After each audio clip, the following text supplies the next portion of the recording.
Hey Eric, have you read One Flew Over the Cuckoo's Nest yet?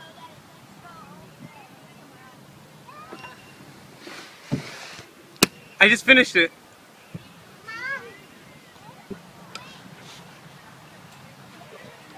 So Eric, I was wondering, what's Chief's state of mind like in part 1? Well, you know, he was like really paranoid and very reclusive. What does reclusive mean? You know, just like antisocial, you know, he pretended to be deaf and dumb. Everyone just left him alone because they figured he wouldn't talk back to him anyway, you know what I mean? Yeah, I know what you mean. Well, here I'm reading about that he's really paranoid about the Combine. Yeah, he was very paranoid of the Combine. He felt like they were putting little pieces of machinery in the pills to try to brainwash him. Whee! So Eric, if you could choose a picture to represent Chief's state of mind, what would it be and why? An elephant, and it's like standing on a chair, and there's a little mouse, and it's scaring the elephant. Well, why an elephant and a mouse? Like Chief, an elephant is afraid of a mouse, when really it shouldn't be, because the elephant can just stomp the mouse, and Chief can just stomp Nurse Ratched in the Combine, but he's too afraid to do it. Hey Eric, if you could choose a song that represents Chief's state of mind in part 1, what would it be?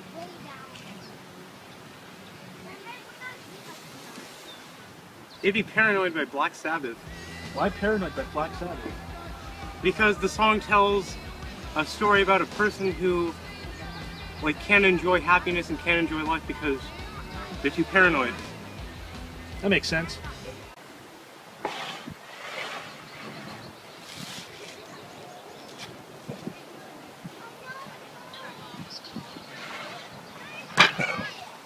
Hey Eric, what's Chief's state of mind in part 2? Oh, well, while he was still kind of paranoid and kind of afraid of the Combine still getting lost in the fog, he was slowly making progress. Well, what picture represents that? Probably a pair of shoes, because like a pair of shoes, his mind is being broken in. He's slowly getting more comfortable thanks to McMurphy. That makes sense. So Eric, what song did he choose to represent Chief's state of mind in part 2? Probably Right Where It Belongs by 9 Inch Nails, because this is a song about questioning, you know, like reality and just questioning everything, and that's what Chief starts to do after he meets McMurphy. He starts to question things. Hey Eric, what's Chief's state of mind like in part 3? Well, he was growing more comfortable with himself and everyone around him. After talking to McMurphy and just feeling more comfortable with McMurphy, he's coming out of his shell slowly but surely, you know what I mean? Yeah, I feel you. Hey Eric, what picture did he choose to represent Chief's state of mind in part 3? A pair of glasses, because he's starting to see things more clearly. Not literally. As I was saying, I would choose glasses because Chief is starting to see things more clearly. Not necessarily literally, but he's hallucinating a lot less, and he can just see things more clearly, you know what I mean? Well, that's a good explanation, but what about a song? Probably the song A Little Better by Gnarls Barkley, because it's a song about understanding that you've been through hard times, but you can overcome things. You know, you can look back and say, I've overcome this. He's not necessarily there yet, but he's getting feelings of comfortability. I feel you.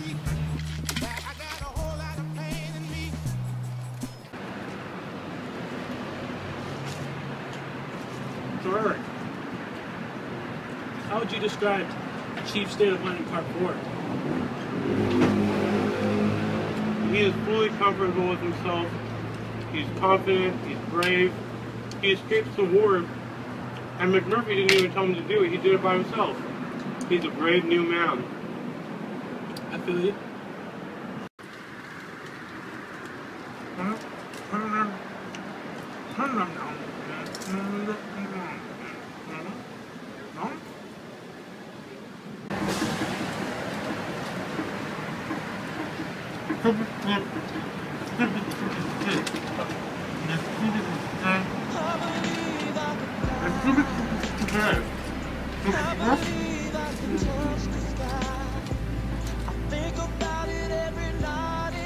I feel you. Hey, Eric, how can you describe Nurse Ratchet's nature? I know she comes off as a cruel and evil person, and don't get me wrong, she is. But I feel as though she just does it to hide her real insecurities. Even Chief said it himself. She's ashamed of her large breasts because they make her really feminine, and she doesn't like that. I feel you, bro. Oh, Eric, what song can represent that? And what picture? Well, how about a picture of a serpent?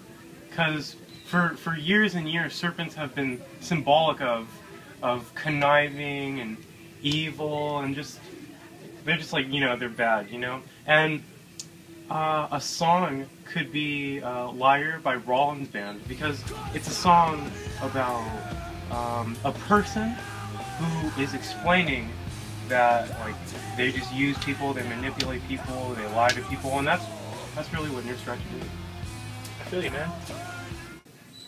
Hey, Eric, what would you describe McMurphy's nature as? He was just, like, really rebellious, and, like, whenever faced with rules and regulations, it was just in his nature to do the opposite. He's just very rebellious, and he doesn't like rules. What kind of picture would express that? Probably a picture of the Berlin Wall being torn down, because it's something that McMurphy would do. That's what McMurphy does. He tears down walls, he tears down barricades, he's that person. What about a song? Probably Fight the Power by Public Enemy, because that song is about rallying together. It's about rallying together and fighting the power, and that's exactly what McMurphy does in the book. He rallies the patients together to defend themselves against Nurse Ratchet and the Combine. I feel you, Foo. Hey, Eric, what's Billy Bibbit's nature like? He just wants to please everybody, and he's really shy, and he's just really fearful of Nurse Ratchet, and Nurse Ratchet has a special relationship with his mom, so she has an extra power over him, and he just wants to make everyone happy, but he can't, so he gets upset over that. I feel you, man. Are you guys talking about Billy Bibbit? I've always wondered, what picture could represent his nature? Probably glass. A picture of glass, because like glass, Billy Bibbit is very fragile, and if not handled properly, he can just break and shatter, and that's what happens to Billy at the end. Ultimately, he just breaks and shatters. I feel you, bro. Are you guys talking about Billy Bibbit? I've always wondered, what's a good song that would represent his nature?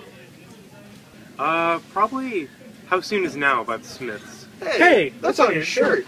Because it's a song about a person who is really, really shy and just really wants to connect with people, and they can't, and that's really how Billy Bibbit is. He's too shy and he can't connect with people. I feel you, bro.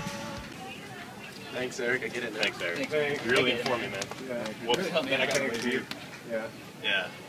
I feel you, dog.